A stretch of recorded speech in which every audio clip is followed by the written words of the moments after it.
Learning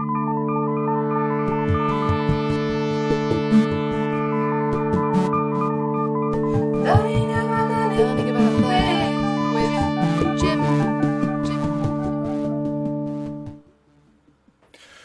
Good morning, everyone, or afternoon, depending on where you are. Welcome to episode 7 of Learning About Learning with Jim, with me. Today we're discussing the question, or exploring the question: is reflection essential for learning? And today is a Colearn special. Colearn's an organisation I'm part of, and I'm joined by my colleague Maria Cole, who I'll bring in now. There's Maria. Hey, Maria. Hey. Do you want to just do a quick intro to who you are? Yes. So Maria, I've been working with learning in various forms for the past 15 years, and I'm nerdy about this question in particular, and I'm so excited to challenge that because it's been such an essential part of these 15 years of being in learning. So let's do it. Great. Yeah, let's challenge it as much as we can. And yeah, fun fact that I was thinking about yesterday. We've actually only met in person once, or maybe twice, but we've been working together for maybe a decade, which is connects back to last week's topic of online versus in-person learning. But yeah, let's get into it. So we've got kind of three questions. This is our main question for today, and we're going to look at three things that kind of emerge from the research I've done. So firstly, how do we define reflection? Secondly, what else do we need in addition to reflection to make learning and change happen? And then thirdly, what are the barriers to reflection that we need to be aware of? And then we'll end by just thinking, is learning even possible without reflection? That's kind of our final thought. But yeah, how do we define reflection? So this is the Wikipedia definition of reflective practice. So the ability to reflect on one's actions so as to take a critical stance or attitude towards one's own practice and that of one's peers, engaging in a process of continuous adaptation and learning. So interesting stuff in there. It's like, it's being critical. You've got a critical stance or attitude, and then to your own practice. But interesting in here, reflecting on your peers as well. So there might be stuff around reflecting on other people's work. And the goal is always to adapt and to learn. I don't know, Maria, what do you have a kind of definition of reflection that you use, or a couple of ideas about that? Well, what comes to my mind is I guess what's the real part of this? Like, I get what he's saying here, but it's also a lot of words. And then when I was sort of thinking about it, what came to my mind was sort of when you stop and think. Simply. Even though I appreciate the fact that this definition is taking it deeper and pushing it beyond just my own thoughts, it's like inviting all these other dimensions. What about so you? Maybe it's just stopping and thinking. Yeah, I think it's interesting because we so often tie reflection to like a learning loop or a learning spiral, where reflection is one point in that, and then what comes after reflection is making some change, doing something differently, adapting the way you work. So this person kind of included that in there, that like, reflection is part of that. But yeah, I think I agree with you. Like, reflection, stopping to think is kind of the simplest. And I suppose there's implicit in it, is that I'm stopping to think about a specific thing that happened, or like a specific experience I had. I suppose I'm not generally reflecting on, like, I don't know, happiness, or maybe I am, but often when we use it in our work, it's like something's happened, I'm reflecting on it to learn and change. Exactly. But then I was also thinking about that it's easy to just use it after. So you reflect on whatever just happened, and then I was reflecting on my own sort of reflection process, and I think that quite often that's happening during. Yeah, right. Yeah. And I was sort of thinking about how do I, maybe that's something worth exploring as well in terms of learning. Like, is it always a reflection, as in looking back, but actually just stopping in the middle and say, like, what about now? And Yeah, what's going on now? Yeah, well, the yeah, classic Donald Shern with like two dots. One of the kind of his idea of reflection is like one of the ones that people use a lot, and he talks about reflection in action and reflection on action. So right. that's kind of exactly what you're talking about. So you have reflection in the moment to maybe adjust course or make fast decisions whilst I'm doing something, and then reflection on the action to like understand what I learned, what happened, like kind of take a retrospective view to take into the next experience, which kind of takes us to the, your classic learning spiral where you want to get some insights out of that experience to take into the next experience. Yeah. When are your most reflective moments? Do you have kind of times in your day or your schedule when you are most reflective or are most useful for reflection? Well, I guess we'll touch on this later on, but sort of challenges when it comes to reflection. And for me, it's so clear that the times when I need it the most, when I'm really stressed, that's when I reflect, like whilst doing something else, and just in constant during. Sort of that's when I'm reflecting. But then when I feel like a bit more grounded and have a little bit more space, that's when I feel like I can, go for a walk. I do all these things, and that normal people do. But You are a normal person too. I'm a normal person. Yeah, I go for a walk or I wait. But sometimes when I'm in those stressed moments, I have to force myself to create that. So, like, a rule that I have is no waiting phone. So if you're late to our meeting, I'm not going to be like checking my Oh, that's emails, good. or so that, like, it's a forced reflection, even if it's 2 minutes. That helps Yeah, me. that's nice. Also, yeah. So just that's kind of reflection before action, even maybe where you'd kind of Yeah. not letting your brain get distracted and you're like mentally preparing for the thing that you're about to step into. A bit of pre-reflection. Yeah, or even just like, okay, so where am I right now? Like, what just happened? And like closing that before going into the next thing. But it's interesting, even for someone who's talking about reflection so much in work, and then it's so hard to create it for myself. Yeah, yeah, of So course. Yeah, especially when you got, work, dog, kids, all that kind of stuff. Also, just to note, we've got viewers on YouTube and LinkedIn. So if anyone has comments, drop them into the comments or the chat, and we can bring those in as well. Yeah, let us know your thoughts on how do you define reflection. What does reflection mean for you? Let's move on to the next topic then. So this one is about, okay, maybe reflection is essential, it's necessary for learning, but maybe it's not all we need for learning to make learning and change happen. I read a great paper which kind of had that title, Reflection, a Necessary but Not Sufficient Condition for Professional Development. And as I said, a lot of the research around this is focused on either kind of medical training or schools and teachers, just because I think there's quite a lot of funding for that. So what this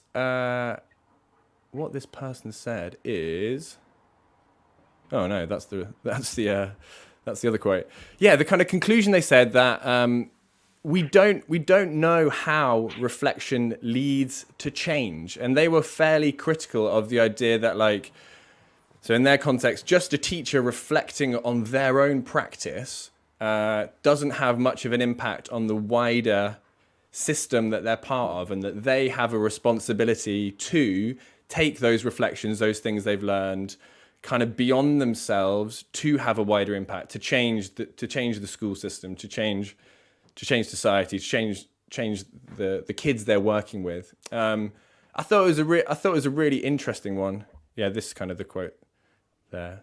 reflection focused on the work of the teachers, not the schools and systems they work in, and not the curricular pedagogies, modes of assessment that operate across whole school systems. So I guess it's kind of a little rabbit hole we can go down. Like, what is the responsibility we have when we reflect on something, realize something needs to change or we need to do something different?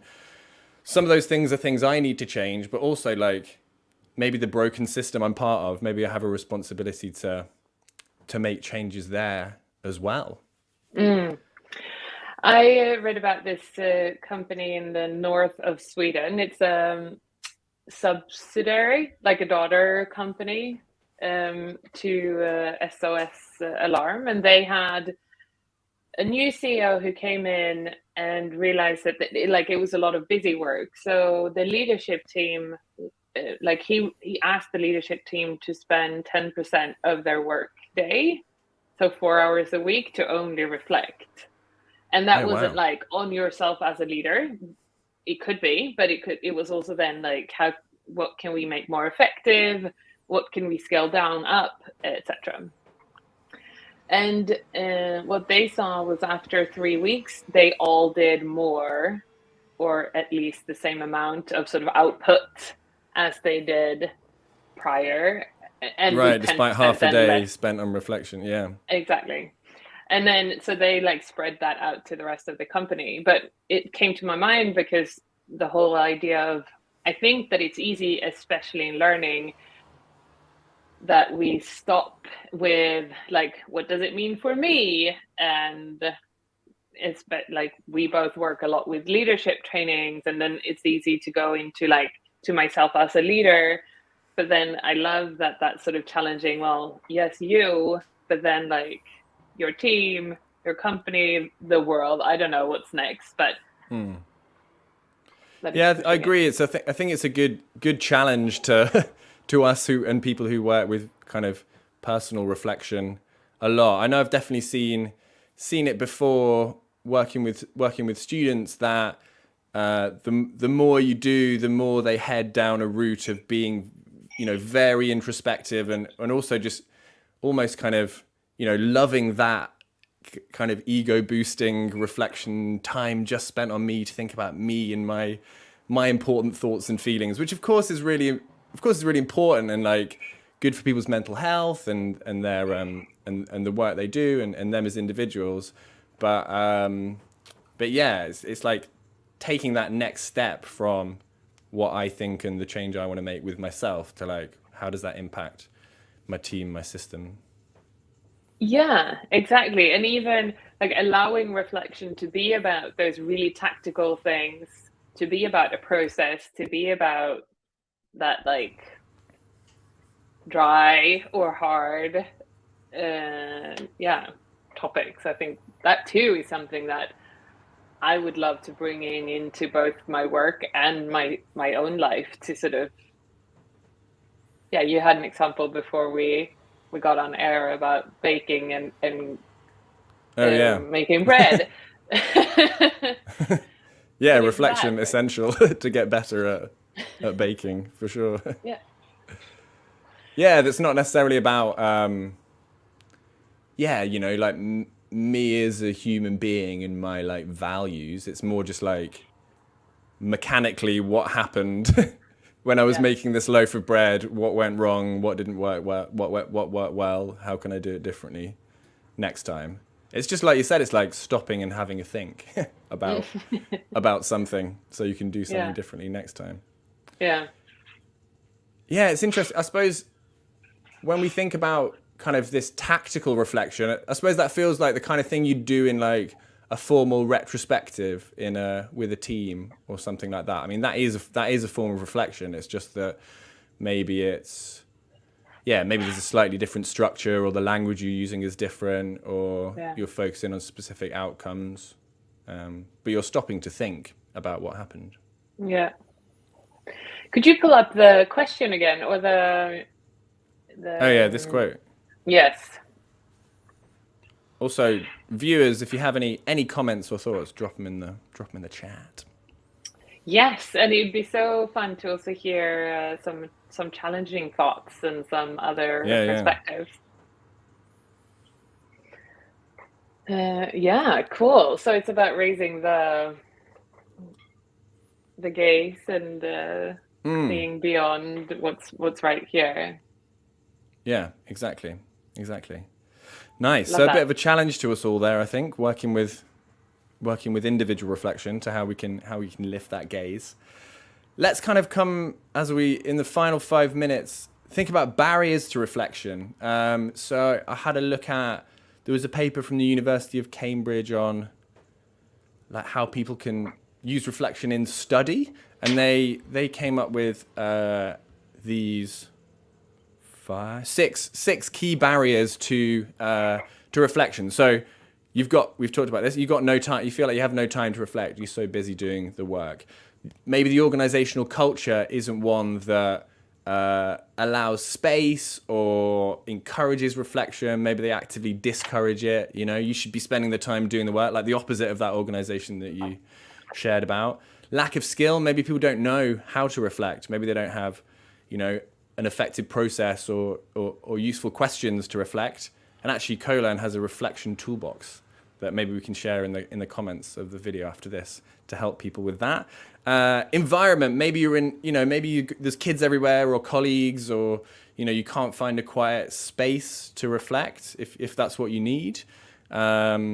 Motivation, maybe you just don't feel motivated to reflect. You don't see the value in it.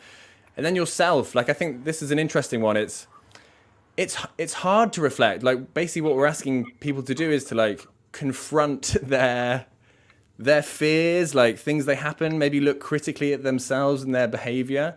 I think like for me, it's like that's the biggest barrier for me when I don't want to reflect. I don't want to look critically at the things I've done, because that might mean discovering some tough truths about my own behavior or my work or who I am. And can I build on that? Yeah. I also think that, especially when we're in that sort of stressed mode, what drives us is adrenaline. Like that's where we get our energy from, and like that's what gets us going. And then what reflection doesn't do is to give you that adrenaline pump. So I think that's also part of it. It's like it doesn't fuel me because I'm used to that type of energy. So I think that's also something that we're struggling with as humans, and especially now.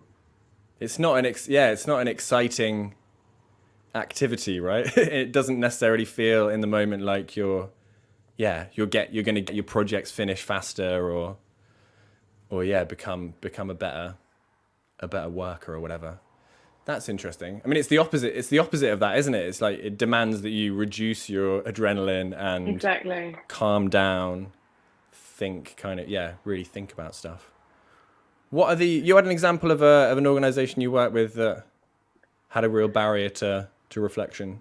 Yeah, I think most organizations that I've ever worked with has a barrier to reflection, because what we want to give is like aha moments.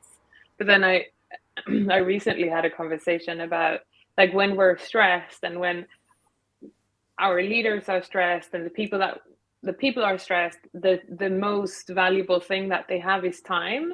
So the time that we ask them to spend on learning, like it better be good. Value for money.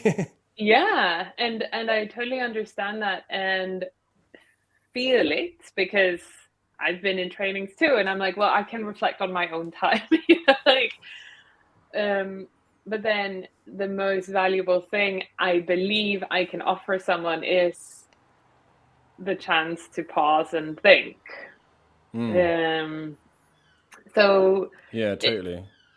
And you have to fight for that sometimes with clients. Yeah. And then I understand why, because it's like, why am I paying something like expensive money for someone to tell my people to come and think? Yeah. That should be free. Just like sit in silence in a circle with their notebooks. Exactly. Yeah, for however long. But then I also think that it's exactly the same. Like if we go to a personal trainer or whatever, we're not expecting him to do the work for us. Like it's just a way to get the habit in, and sometimes we have to pay for that. Yeah, and I suppose it's like it's a hard active process. It's not like you are literally just asking them to sit there and do nothing. It's like reflecting deeply is tough, like mainly emotionally for people, and like I guess like it's all in the framing of how you kind of convince people that it's worth the time and the investment. Exactly, and in the experience, because once like when you've done that, so actually also this in this company that I talked about before. So what they did, they stopped for 3 months, and like so no reflection time, and pushed like 3 months later revisited, and what they saw was that like results had gone down, and so they didn't remain the practice. It got lost. Right. But then when they okay, we have to like get back on it again. That was really easy for them then, right? Because they'd seen the value. Okay, we spend 10% less working hours doing, but we get the same or more value from it. So how can we not do this? Yeah, I mean, if people can just run little experiments like that, and you can measure the impact so easily, kind of reminds me of like a lot of people experimenting with 4-day work weeks at the moment to see how that might impact their work. And I don't know, from what I've seen, maybe I'll do a session on this. Like same amount of work happens, but people feel more rested, which is exactly. Yeah. And I mean, I've experienced. like, I'm just working 3 days a week now since our baby came, and I'm just like have to be so productive in those hours. So I am. And then it's also because life is like it's everything, right? So if I can feel like a better dad, if I can feel like I can look after myself, all these other things, of course, I'm going to be better at work. Yeah, totally. It's like. I mean, God. Well, I just feel sorry. Yeah, I was lucky to have a good few months off, kind of Swedish style almost. I really feel for a lot of those dads who just have 2 weeks off because they're not, which is most people in the UK, they're not going to be productive workers at all. I think there's probably a financial argument to say you should give people more time off. Hey, we've got a comment. We've got a comment, Maria. A big one. So just joining in, did you cover this unstructured ambient reflection that takes place in exercise, gardening, writing, creating? So how it happens outside structured intention, or the benefits of a really powerful conversation when someone asks you awesome questions that open your eyes and understanding to your experience, and you leave feeling, wow, that was great. We kind of touched on this a little bit at the start maybe, but yeah, they're great points, like reflection in the wild, kind of organic reflection, or reflection through reflection, a conversation that has you reflect on yourself. I think that comes back to the kind of middle point around what else do you need in addition to reflection to change behavior or learn. You need challenge. That kind of great conversation is someone challenging you to think differently about something. I think all those conversations can be that. Exactly. And then I think the first part of this question too, like the unstructured ambient reflection, I think that ties back into the reflection during that we talked about. Like I think it can be the ambient, maybe it's like separating ambience, because I for me, like I love that type of reflection. It works very well for me but and then I think like the bringing that into learning and learning experiences is something that I've experimented with since COVID in particular, about like how can I create walk and talks or just walking reflections or whatever. They just like creating those moments, because not everyone has them in their lives. Yeah, and getting people away from screens. I mean, you would have done it like in an in-person thing, right? It's like just go for a walk, go grab a coffee, have a think, come back, be in a different space. But like online, it's like, okay, we'll put some music on, turn your cameras off. Maybe it's not quite the same. So we need to be more creative. Exactly. Hey, we're over time. So the final question, I think maybe we'll just kind of leave this with people. I was trying to think about things I've learned have I ever not reflected on something in order to kind of progress in that learning? I was giving this example of baking. I'm pretty good at making bread because I engage in this constant active process of like, when a loaf's done, I think about, okay, what happened? What did I do? How could I change it to make this better or tastier? And you know, over the last 5 years, I've gotten really good. I'm terrible at making cakes because I just kind of don't care about I don't care about it. I don't reflect on what happened to adjust my behavior and my approach next time. And I've not learned how to make better cakes. So I don't know. I think this is just like kind of a question I was left with, like, is learning even possible without reflection? Good one. Do you have any thoughts? No. Well, Yes.